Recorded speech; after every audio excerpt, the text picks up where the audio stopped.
우리나라 예비역들에게 강한 PTSD를 안겨준 넷플릭스 드라마 DP, 탈영병을 잡는 군인들의 이야기로 군대에서 벌어지는 가혹행위를 그리고 있습니다. 많은 사람들이 보고 공감하는 이유는 예비역들이 공감할 만큼 사실적인 묘사가 가능했기 때문인데요. 특히 극사실적인 가혹행위에 대한 묘사나 병영생활 부조리 등이 너무나 잘 담겨 많은 예비역들에게 외상 후 스트레스를 안겨주고 있죠. 그런데 드라마를 보다 보면 몇 가지 궁금증이 생기기 마련입니다. 특히 군사경찰 중에서도 탈영병을 잡는 DP의 존재에 대한 궁금증이나 탈영병이 정말 많다는 사실, 그리고 극중 배경인 2014년에도 여전한 군대 내 부조리에 대한 궁금증까지, 오늘은 드라마 DP와 관련된 여러 궁금한 내용들을 담아봤습니다.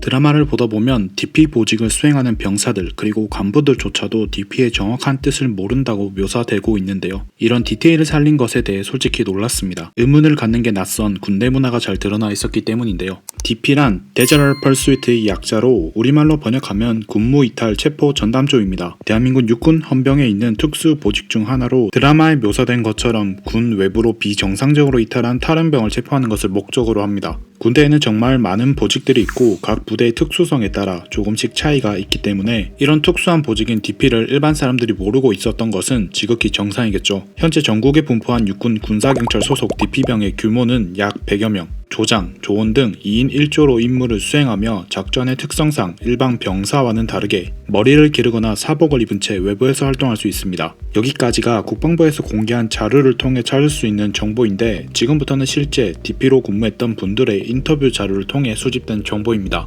먼저 군사경찰 내에서 DP병에 대한 시선은 그다지 좋지 않습니다. 드라마에서도 몇 차례 등장하는 내용인데, 극중 정혜인 배우가 조연철 배우의 가혹행위를 말리는 씬이 나오죠. 거기서 내무생활도 안 하면서 네가 뭘 아냐? 라는 대사가 나옵니다. 실제 전역하신 분들도 이 부분이 크게 와닿았다고 해요. 밖에 자주 나가 있다 보니까 항상 안에 갇혀있는 병사들 입장에선 소위 꿀빤다는 생각이 들 수가 있죠. 그리고 내무생활이 타 병사보다 더 적다 보니까 신병들과 친해지기 힘든 것도 사실입니다. 이것도 드라마에 잠깐 등장하죠. 신병들에게 정혜인 배우의 신상을 묻는데 모른다고 해서 엄청 구타당하는 장면이 나옵니다. 약간 객식구 같은 느낌이 없지 않아 있다고 해요. 그런데 이건 저도 정말 공감하는 부분이기도 합니다. 제가 약간 객식구 느낌이 있었거든요. 파견을 많이 나가는 보직이나 외부 활동이 많은 보직에 계셨던 분들은 아마 공감이 가실 것 같습니다.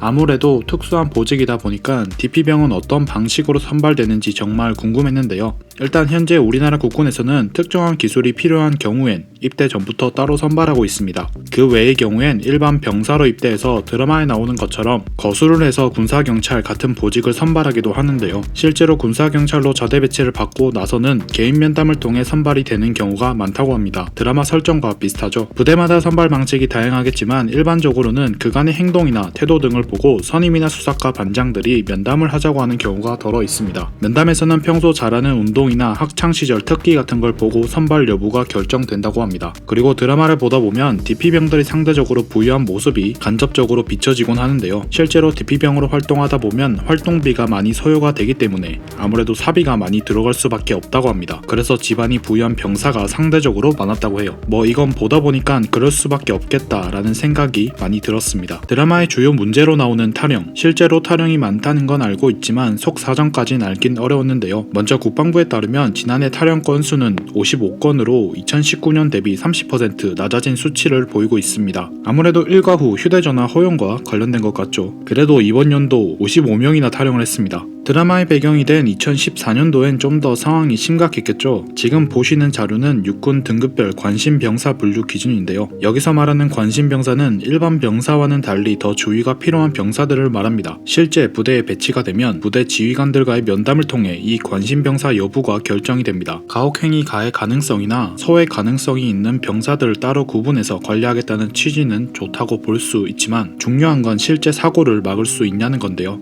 2014년 6월 일어난 임병장 총기 난사 사건을 보면 관심병사인 임병장이 떠돌림과 가혹행위를 당해 실제 총기 난사까지 한 안타까운 사건입니다. 당시 임병장은 관심 병사로 구분되었음에도 불구하고 하루 16시간 근무나 선우임에게 지속적으로 가혹행위를 당해온 것으로 조사 결과 밝혀졌습니다. 이건 보여주기식 행정을 지속해온 군대의 문제점이 여실히 드러난 결과라고 볼 수 있는데요. 실제 DP 전역자들의 증언을 보면 대다수 탈영병들이 부대 내에서 고통받는 사람입니다. 관심 병사로 지정하거나 사건이 일어난 후의 조치가 아닌 애초에 가혹행위를 묵인하지 않는 병영 문화를 만들어가는 것이 정말 중요하겠죠. 국정감사 때마다 군대 혁신에 대한 내용들이 나오지만 실제 예하부대까지 전달되면서 그 본래 의미가 많이 희석되기 때문에 이번 드라마 DP를 보고 많은 분들이 군대 개혁에 대해 관심을 가졌으면 좋겠습니다. 아쉽게도 DP병은 점진적으로 그 규모가 축소되어 내년부터 사라집니다. 지난달 통과한 군사법원법 개정안 때문인데요. 이제부턴 군수사 관련 보조 업무는 부사관이나 군무원이 맡아서 하게 될 예정입니다. 언젠간 이런 안 좋은 군대 문화가 역사책에서만 볼 수 있는 악습으로만 남길 바라며 오늘 영상을 마치겠습니다.